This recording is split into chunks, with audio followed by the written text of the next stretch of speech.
These are the top 10 worst things you can buy in GTA Online. What's up, guys? Welcome back to the channel. We are here on GTA Online, and we are going to be going over the top 10 worst things you could buy in this game. I put some thought into this list. I tweaked some things, and I took some things off and added some other ones because some of them I put on but felt like didn't really deserve it. This isn't just going to be like a list where I say, oh, like Deluxe or Deluxe and Swift Deluxe and whatnot. Anyways, if you guys do enjoy this, make sure to consider subscribing. But let's get into this. Starting with number 10, the Yacht. The Yacht is a huge waste of money, and I think pretty much everybody knows this. There's definitely going to be a few people who are saying, I'm just going to buy one because like you have it on the list. But the Yacht, as cool as the Yacht actually is, for $10 million, I bet you 99% of you guys will never visit your yacht, maybe like a couple times a year. A cool thing about it is that they did add the missions a couple years ago, but you can't make your money back on them for what you pay for the yacht. So their yacht price, you'll never get that 10 mil back if you max it out. Another thing is privacy prevention, which you can make 30 grand in like 10 minutes, which is horrible money nowadays, but there's pretty much no point in buying a yacht. I have a yacht for myself, and I barely ever visit it. Some people buy it as they have nothing else to buy in the game, but there's always something I feel. Some people buy it as it's kind of like an accolade to them to be able to see their yacht, know they have a yacht. But some people also like to use the air defenses, which is really good, as if you just go to your yacht and turn it on, literally anybody who flies by just gets blown up. But please, there's no reason to spend 10 mil on a yacht, so please do not buy a yacht. Next up, at number 9, I added police cars.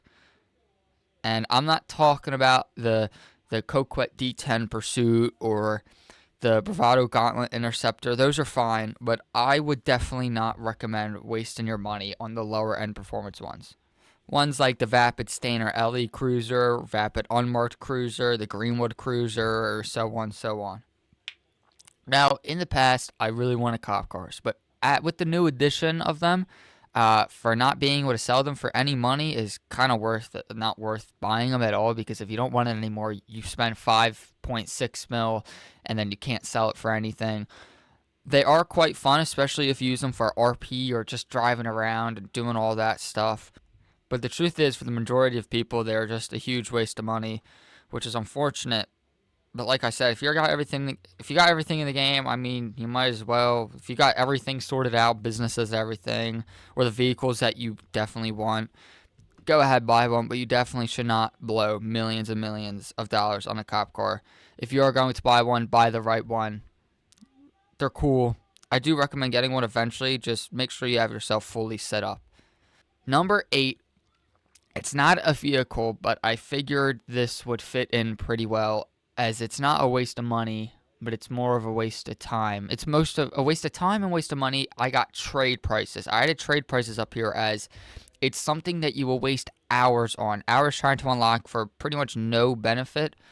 This isn't the case for all ones. Like for, say, the FH1 Hunter, if you buy a hangar, which you can do your air freight businesses. In the past, you had to get like 41, 30. I think one of them, some amount of crates to get the trade price for the FH1 Hunter. Now, the thing with that is you source the crates. I'm pretty sure you have to pay for them. I don't remember. Maybe you don't. I haven't done air freight cargo in forever, but you make money off the sale, and then you get a pretty big discount on the Hunter. Now, I'm not talking about all of them, but I'm going to specifically talk about the Raichu. I'm sure there are many more trade prices that have unlock requirements that are just not worth your time, but for the example, I'm going to use the Raichu. To get the trade price for it, you need to own an Avenger, and to begin with that, you have to spend an additional 1.4 mil to purchase the operations terminal, and then you have to complete missions to get the trade price. To unlock the trade price, it'll save you a total of 1.7 mil, meaning your savings going through all of this is 300 grand in the end. Doing all the missions, you could probably spend the 1.4 mil and have just gotten 300 grand, or saved the 1.4 mil, gotten the 300 grand doing something else. And of course, I'm assuming you already have an Avenger. If you don't have an Avenger, it'll cost you another like 3.5 mil, which means then you'll be losing even more.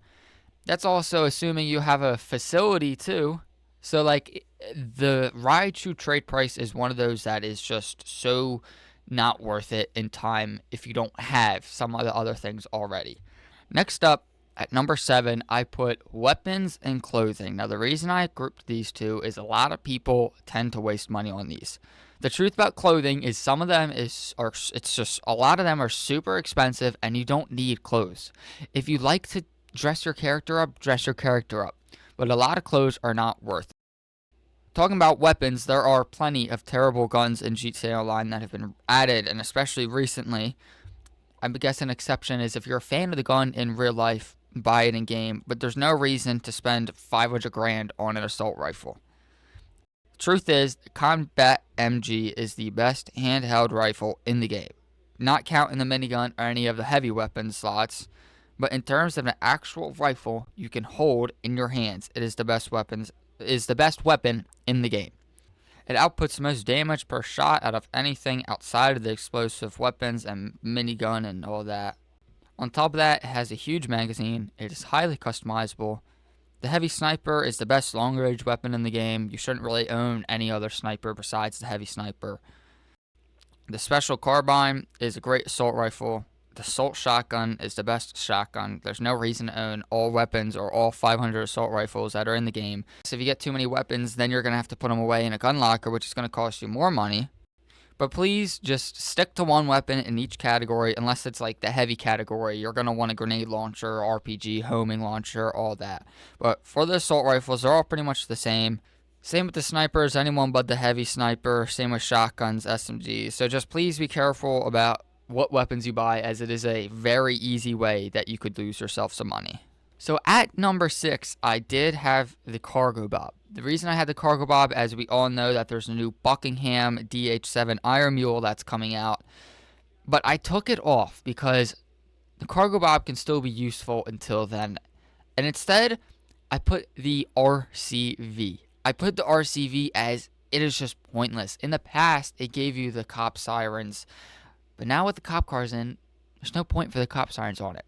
It has horrible armor. Has no window armor. You can easily get shot out. It's slow. It's just overall bad. It's heavy. And when the hell are you going to need to use water cannons on the gun? Please do not buy this. It is a giant waste of money. I made the mistake buying it. I don't know what I was thinking. I think I just wanted it for the lights. But please do not buy it. Next up, at number 5, we have cosmetic or multiple of the same upgrades for businesses. Things like wall safes or the gun lockers. The wall safe, like the one in the CEO office, does literally nothing besides letting you walk up to them and collect money out of them, similar to how the nightclub, salvage yard, any of them are like that. Owning more than one gun locker is completely stupid, and you can buy gun lockers in a bunch of different properties. So only buy one of these if you're going to buy one. Another thing is to watch too, don't buy any Mark II weapon workshops in any of your businesses, vehicles, or anything. There's a free one that you can use anytime in the freak shop, so keep that in mind. Things like the dry ice in the nightclub, dancers, nightclub styles, anything like that are just super useless upgrades. Now, I'm all for customizing your stuff, make it to your liking, but until you're loaded in GTA, once you have a bunch of money, everything you need, I wouldn't waste your money on this, as it's just cosmetic. There's a lot of waste. There's a lot of styles for places, and a lot are super expensive. So I definitely don't recommend buying cosmetic stuff. If you want to have multiple gun lockers, do it. I still think it's not worth your money at the end of the day. But at number 4, this one used to be good. I put the Master Control Terminal in the arcade. This is going to cost you 1.7 mil. But now, with the Agents of Sabotage DLC, you can get it much cheaper in the Terabyte. If you own a Terabyte and you own a garment factory, you can put the Master Control Terminal in the Terabyte. The Terabyte is an excellent vehicle. If you don't even own one at this point, I'd be shocked. You can put a gun, you can have a Mark II weapon in, you can have Oppressor Mark II, drones, takes a bunch of rockets. I mean, it is one of the best things. When you buy the Terabyte, if you don't already have the Master Control Terminal in the arcade, it is going to cost 1.2, which is still not terrible. It's still cheaper than the one in the arcade, and the arcade is a fixed place that you have to go to every time. Terabyte can bring anywhere. It's a vehicle. But if you already have the Master Control Terminal, it's going to cost you $500,000, which is not too bad considering the Terabyte is a far better thing to put your money into, and is one of the best defensive vehicles in the game. Like I said, it allows you to stereo or pressure mark 2, has missile lock on jammer, a collectible scanner, and things that are just really good, and they just made it one of the best vehicles in the game. Coming up at number 3, I added high-end apartments. The reason I added this is a lot of you are going to want garage space, but you can simply just get 10-car garages. No, you're never going to be visiting the garages, so it doesn't really matter the location, but high-end apartments were something that are just put in the past. When they first came out, they were cool. The stilt apartments and stuff, they were cool. They've become outdated. Nobody goes to them. Granted, nobody goes to the 10-car garages. If you're buying one for a 10-car garage, just buy a normal one. You're never going to visit it. This week for GTA, they are on sale, so if you have been wanting one, pick one up now as they are on sale. But the price of every single high-end apartment, especially Eclipse Towers, 1.1 mil. Next up, number 2. This is probably the most controversial thing in the whole game, Pegasus Vehicles. Everybody knows I mentioned the Swift or Luxor Deluxe and all that, 5-10 mil for them. But that's just the tip. That's just where it gets started. I feel like they get the mass of the hate towards Pegasus Vehicles that are overpriced. Well, in reality, all of them are overpriced, just junk. Things like boats. You shouldn't be buying boats in the game. You have to call Pegasus, go all the way to the docks, and then what are you going to do with your boat? Drive in the ocean for fun? Just take a boat. Just take a boat. But this right here it's probably the worst Pegasus vehicle you can ever buy. You can't customize it. It doesn't go in a garage. You have to call Pegasus to get it. It's a slow piece of crap. It is worse than the Swift or Luxor Deluxe. At least they can fly and can take an extra missile and whatnot. Everything that is a Pegasus vehicle most likely sucks. Really, besides Hydra Savage and really those. Especially the Frogger. Why are you going to buy a Frogger? You can go to the airport and get one for free. They're all useless garbage, and they're not even convenient to pick up in the first place, too. Because when you call back at Pegasus, if you're too close to the location where you pick it up, it all of a sudden doesn't spawn, and Pegasus says they can't deliver it. So then you have to go away and come back just to get a mid-ass vehicle. These things almost all suck. I really do not recommend buying a single Pegasus vehicle in GTA Online. They're just all trash. So just avoid Pegasus vehicles as much, as I feel like they just don't get enough hate. So I'm going to try to just get the hate for Pegasus vehicles right here, because these things have been getting away with this for way, way, way too long. Adding a dishonorable mention, I'm adding the 6x6, the Brigade. The only reason is because before you complete all of the first dose missions, it's going to cost you 1.4 mil. But it will not allow you to skip doing the first dose missions to get the Acid Lab. You're still going to have to do them, and at the end, you're still going to have to... You would still have the option to buy the 6x6 with the Acid Lab in it for 750k. This makes it one of the worst ways to just get your money taken in GTA. Please don't let this happen to you. Even if you buy it, you still have to do the missions anyways. And you pretty much lose out on like 700 grand if you buy it before doing the mission. So please don't make the mistake of doing it. Number 1, I chose this one because I made the mistake personally. It is the Mule Custom, the nightclub delivery car. It is not necessary.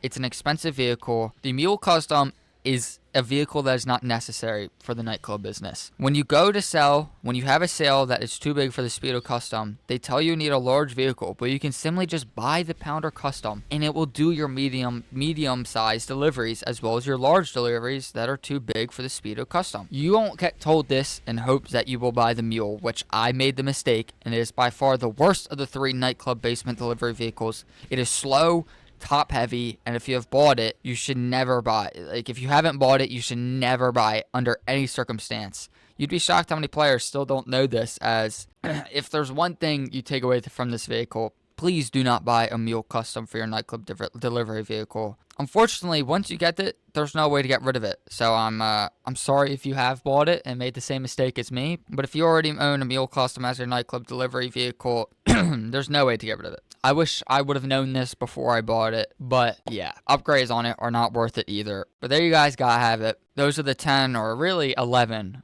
worst vehicles you can buy in GTA Online in 2025. I really hope I saved you some money or just pain. I hope you did learn something. If you guys enjoyed this video, leave a like, or if not, dislike. Consider subscribing to the channel. If you guys are new, comment. But thank you guys so much for watching. I'll see you guys in the next one.